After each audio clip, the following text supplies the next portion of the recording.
Kuno kwebaza okuva eri President Kyagulanyi Ssentamu Robert Bobi Wine kano Dr. Kizza Besigye Mugisha Muntu ne banna forces of change bonna gye bali nga beebaza mmwe Banayuganda olwa mulimo omunene gwe mukozi olunaku olwaleero okulaba nti no mulabisizza gavumenti ya General Museveni eri olukuŋŋaana lwa NAM n'eri ensi yonna nti enguudo za Uganda nfu. Bagamba nti era awo nno kale mwebale nnyo mwebalire ddala tezifudde agenda na lusoggo. Kati njagala tutandike saagala tulweyo kubanga obubaka bungi bwe njagala tuyitemu okuva eri omukulembeze Kyagulanyi Ssentamu ng'aweereza eri mwonna Bannayuganda ate n'okuva eri omukulembeze Dr. Kizza Besigye ng'aweereza eri mwe Bannayuganda nga babasiima omulimu gwe mukoze leero babagalidde waka nga balowooza nti tekwali kigenda kubaayo era obwedda beesunze kuseka bagambe byaganye kyayise kyafulopinze naye bonna beegalidde mu mayumba tegewali ayogera n'omu era ayina nga bw'avuddeyo okwogera agambye ekigambo kimu mbuno mwokeza ebipiira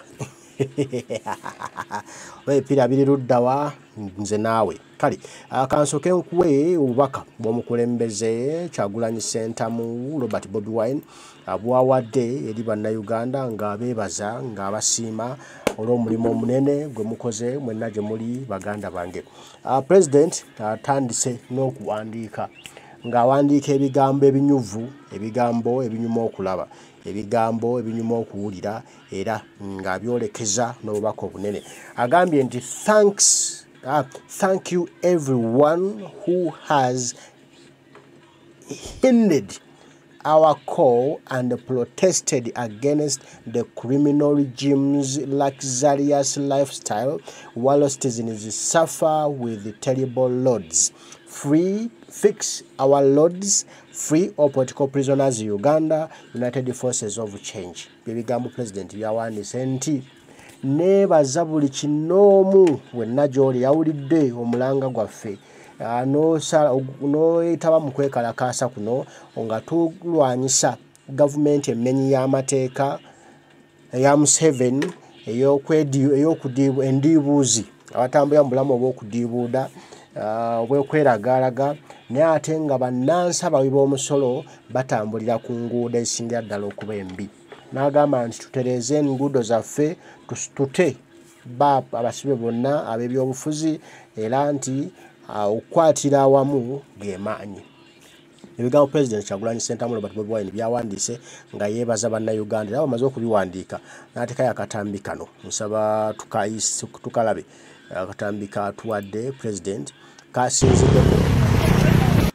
kasinziddeko okwebaza era n'ebirala bifaananyi bingi byataddewo tugenda kubirabamu ng'era yeebaza Bannayuganda mwenna kinoomu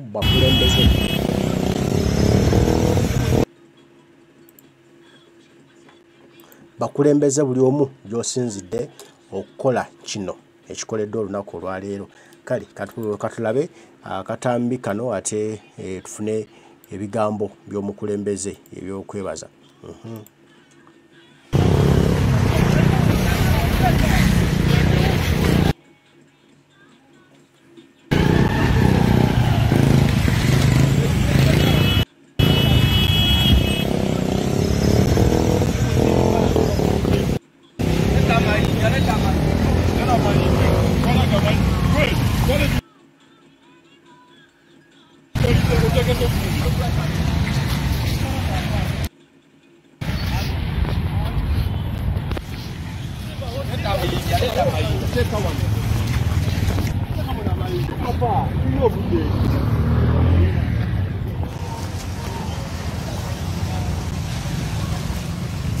nga President bwe yagambye simba bitooke kati simba bitooke mu makubo nga President bwe yagambye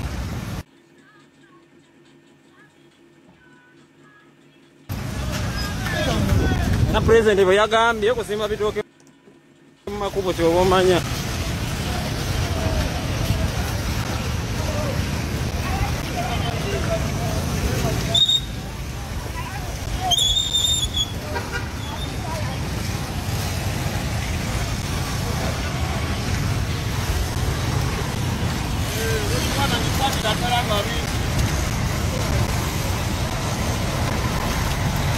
Okusima bitooke mu kibuga kati.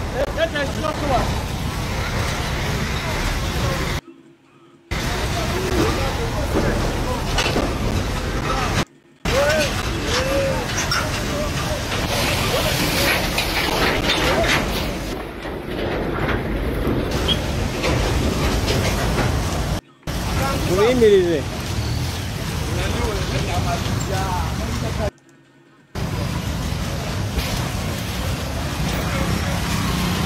Okusima bitooke mu kibuga. Green.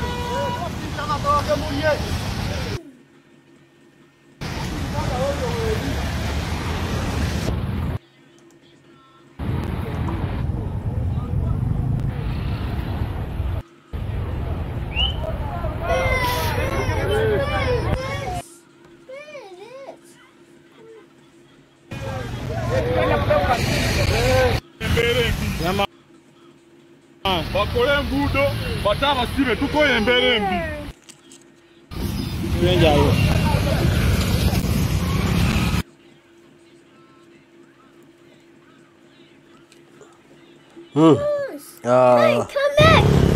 President Kyagulanyi Sentamu Robert Bobi Wine ebyo byasinziddeko akatambi kalabye nasinzirako okwebaza Banayuganda olw'omulimu omulungi ogwo amatendo amatobuta gwe bakoze okwekalakasa yonna gye basinzidde ebule n'ebule mu bitundu bya Uganda ebyenjawulo. Awo President wasinzidde n'abeebaza n'abasiima nti bannange mwebalege ddala olw'omulimu guno amakula, olw'omulimu guno amatendo, olw'omulimu guno ogubadde gutalabibwangako. Abaana call bagiwulidde Kampala yonna efuuse lusuku ndoza naawe ogyerabirako efuuse kakiragala entembo. Kati no tulina okulima bulungi entembo yaffe eno tugibikke tugisalire tugibudeebudde oba oli awo tuyinza okulya ku ttooke.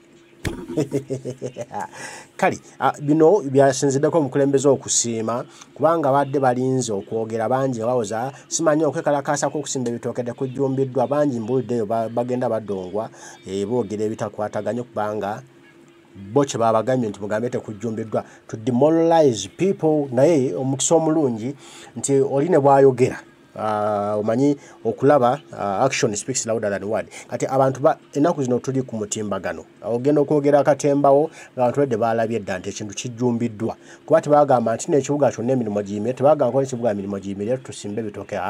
Bagamba asobola wekalakase osimba osanga ekinnya simbawo ekitooke. Era omulimu bagukoze gwe guno gwe tulaba ogutambudde era buli omu wamma n'akola ekyo kyasaanidde okukola mu budde buno. Era ku lunaku luno President Kyagulanyi Sentamu Robert Bobi Wine nga bwe yalangiridde ne banna forces of change. Kati nga amaze okutuwa akatambi ako President Kyagulanyi Sentamu kwasiimidde era n'ayongera n'asiima ebigambo ebirala byayongedde okusiima abiwandiise bw'ati nti buli woolaba ekinnya mu luguudo simbawo ekitooke ejjuuni oba ekirala kyonna sosobola.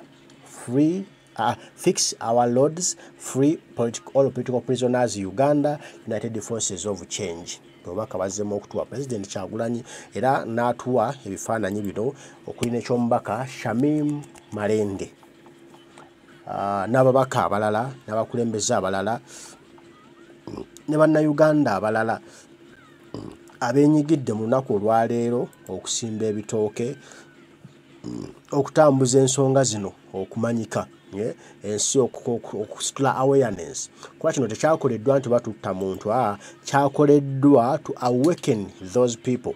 Abantu abo tubazuukusa obwongo bamanye nti nno bannange enguudo zino zirina okukolebwa. Kati President atulayo ebifaananyi ebyo Uganda waffe nnuwa mutwe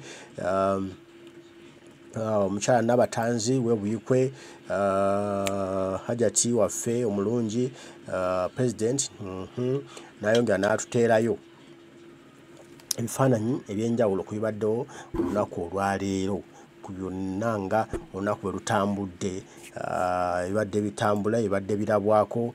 President n'asiima nti bannaye mwebale omulimu guno gwe mukoze okuba nti mulabisizza twongere okulabisa abasajja twongere okubalabisa nga President kyagamba nti kino kitambudde. Kati gwe oliwo osanga wonna ekinnya teekawo ekitooke teekawo June teekawo kyonna kyotaddewo ekyowulira nga kyekisaanidde okugendawo kiteekewo kubanga tulina okununula eggwanga lyaffe.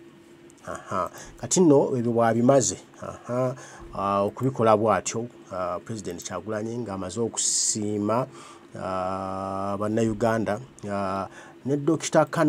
Kizza Besigye muna Forces of Change muna FDC naye bamusibidde waka naye avuddeyo n'ayozaayoza Bannayuganda abakoze kino. Agambye bw'ati Kizza Besigye nti Kampala city roads are turning into a banana plantation. Tons of taxpayers' money and endlessly taken to State House, home of Mr. Museveni, in scandalous dodgy classified expenditures. Corruption consumes 25% of Uganda's budget. Nti mwebale nnyo mwenna Bannayuganda olw'omulimu guno okuba nti kati ekibuga Kampala kifuuse lusuku olw'okuba nti enguudo mbi tezikolebwa. Essente z'omuwi w'omusolo zitwalibwa mu State House mu maka g'omwami Museveni n'azibba mu magezi ng'akozesa mbusimanya classified expenditure mbusimanya tezimanyikiddwako byakukolebwa munokyo tezirina kukwatibwako munokyo muzeesonyiwe tewalakkiriza kuziogerako wadde enguudo ne zigaana okukolebwa emirimu ne gigaana okukolebwa ng'ensi ya Museveni alanga bw'ayagala. Era naye natulayo akatambi kano ak'Abannayuganda nga balaga nga beekalakaasa mu kibuga nga beekalakaasa mu kibuga Kampala nga bali nga Bannayuganda beekalakaasa nga balaga obutali bumativu bwabwe era nga balaga nti nno kati ekibuga kyaffe kifuuse lusuku lwa seminti, lusuku lwa koolasi, lusuku lwa mazzi, lusuku lwa binnya. Naye natuteerayo ako akatambi kano Dr. Kizza Besigye naye nga asiima Bannayuganda omulimu omulungi ogwe bakoze.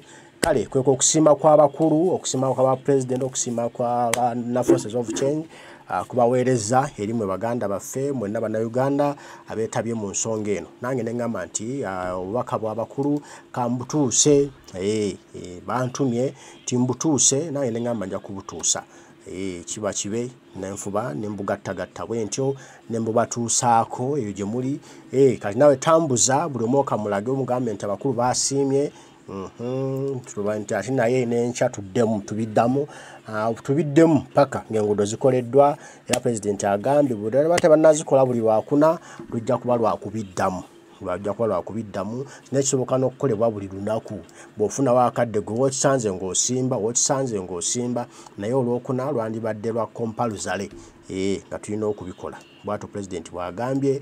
Kati nno 2024 gugenda kuba moto leero moto ssebo gwelindirira kyonna ekinaaba kijja. Kale mbaagala nnyo banywanyi bajenzi banje bantu bange mwenna gye musinziira okundaba n'okungoberera wembanga nsobezza mu nsonyiwengamu nange ndi muntu munsonyiwengamu nange ndi kantu olumu nange mpitako nvaako olumu nkyamuka essanyu erimpitirirako nange nensavuwalinga nembawa naye nga tujja kutambula mpolampola. Mwebale nnyo mwebalire ddala omwaka tujja kugutambuza paka tutuuse mu Uganda empya naye temwerabira tobuvunaanyizibwa bubwo nange buvunaanyizibwa bwaffe ffenna collectively si bwa Kyagulanyi si bwa Besigye si bwa bakulembeze bwaffe Bannayuganda kuba eno Uganda si ya Kyagulanyi yekka nti yazaddemu abaana ffe tuzadde naffe tuzadde ate naffe twagala okulaba ensi yaffe nga nnungi. N'olwekyo oba oyagala olaba Uganda nga nnungi wenyigire mu lutabaalo luno wenyigire mu lutalo luno